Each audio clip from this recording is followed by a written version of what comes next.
Hiya, fuzzbutts. Miss me? That's alright. I know you did. I miss myself sometimes too. But it's all good, because now I'm here. Wait. Why am I here again? Now let me see you shake it up like a rough shaker. So, what are these videos all about? Well, How Not to Basic, your guide to surviving and thriving at furry conventions, is basically gonna teach ya, myself, how to survive and act appropriately at furry conventions. Well, why am I doing this? Well, because I can. Because I also notice there's a lot of basic behavior going on at conventions and that ain't cool. And because, well, I love you all. But mostly me.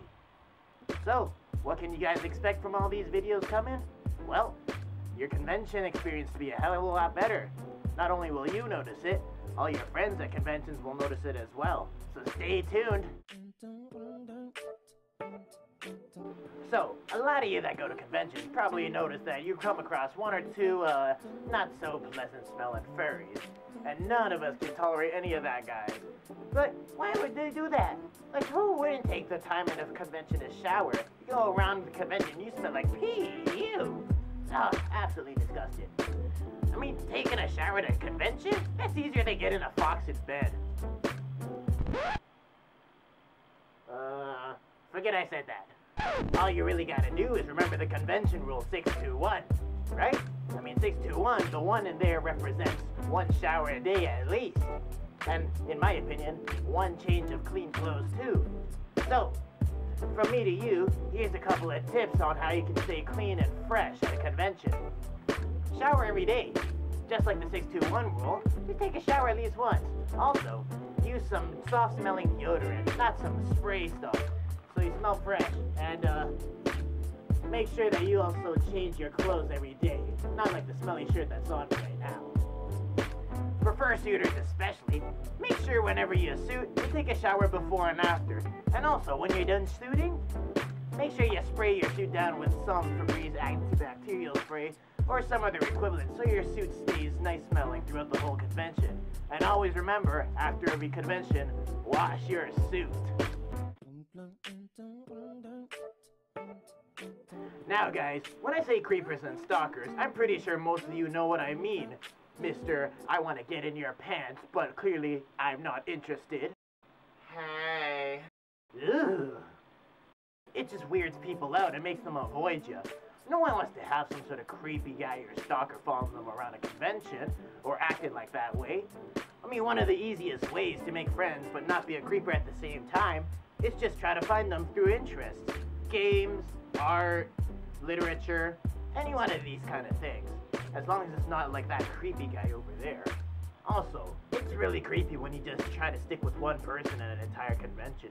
Try to diversify, find a group of friends to run around with, even make new ones. I mean, hey, conventions are great places to meet new people, huh? And if none of these happens to work for you and you're still unsure on how to approach a person, try to get another friend, or even a person's or that person's friend, to help you introduce yourself to that person.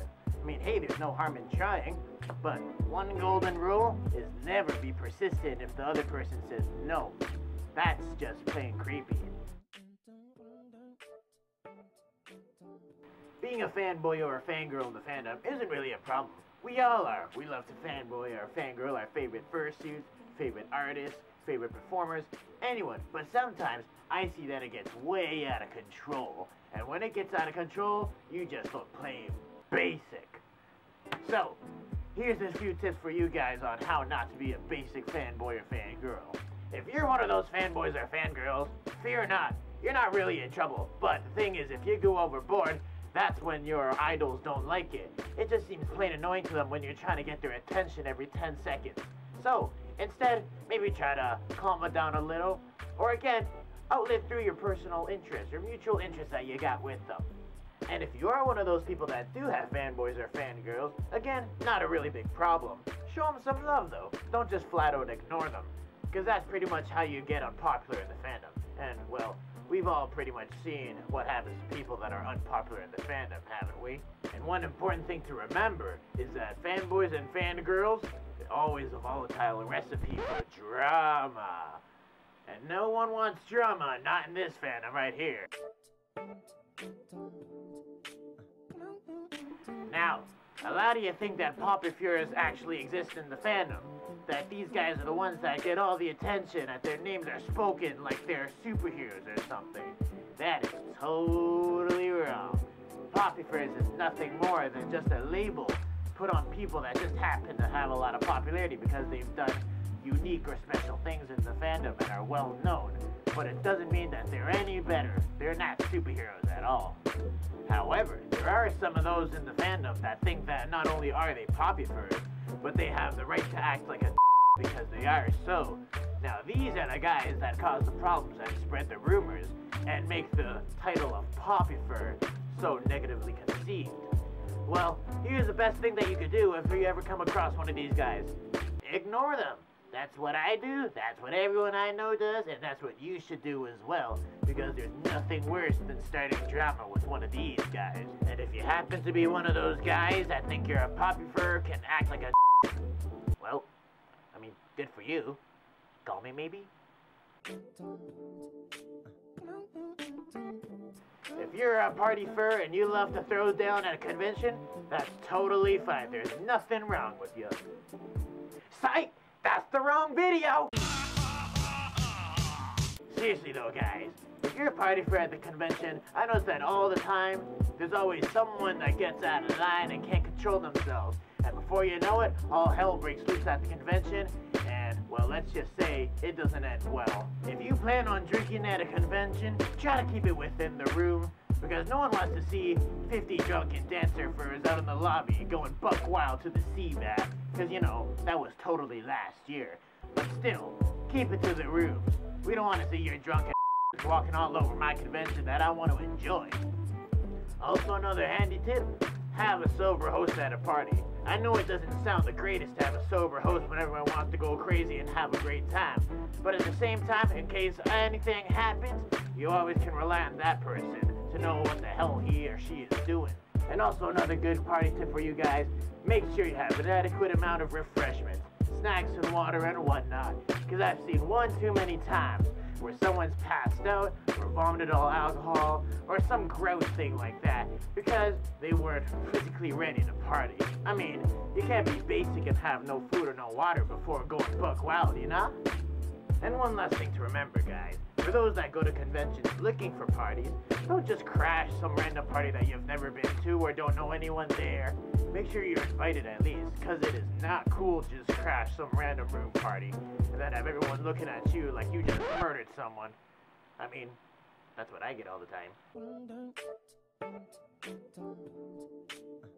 So when I mean broke furries, I mean those furries that go around to conventions with empty wallets and try to mooch off of the goodness of other hardworking furries that earn their way to those conventions. I mean, it's true that not everyone makes a big buck every day, but at the same time, you gotta use some common sense and realize that if you don't got the cash, you shouldn't be going to conventions.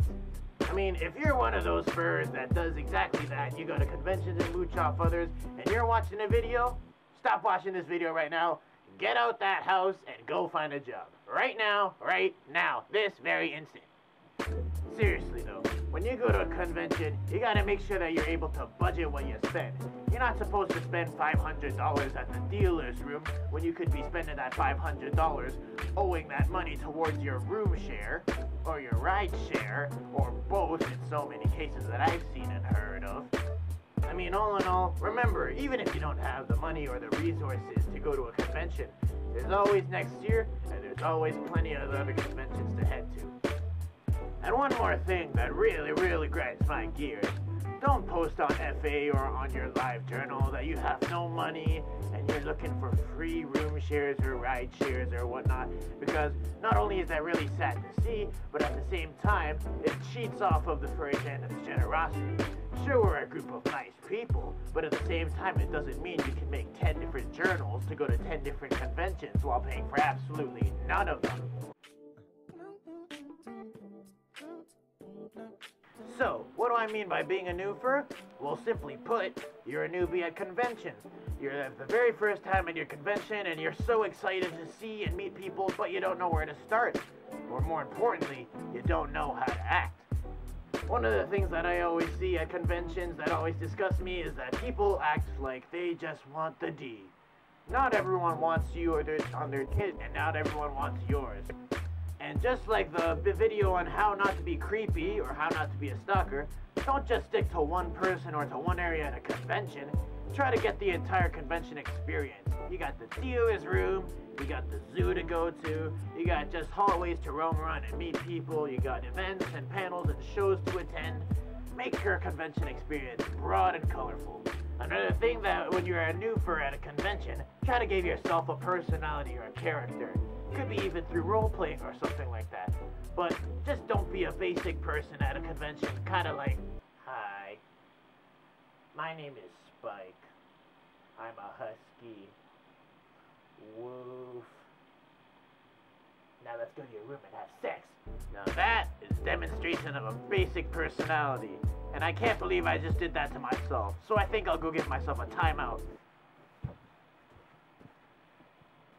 Here's a pro tip for you at conventions, especially if you're new to them.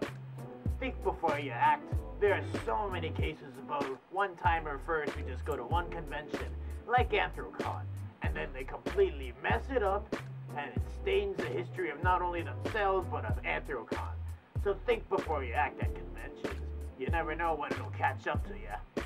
Well, and that's that for this video of how not to basic covering hygiene and public appearance, creepers and stalkers, fanboys, POPUFURS, PARTYFURS, broke furries, and being a newbie at conventions. Remember guys, don't be a basic con goer, and party hard.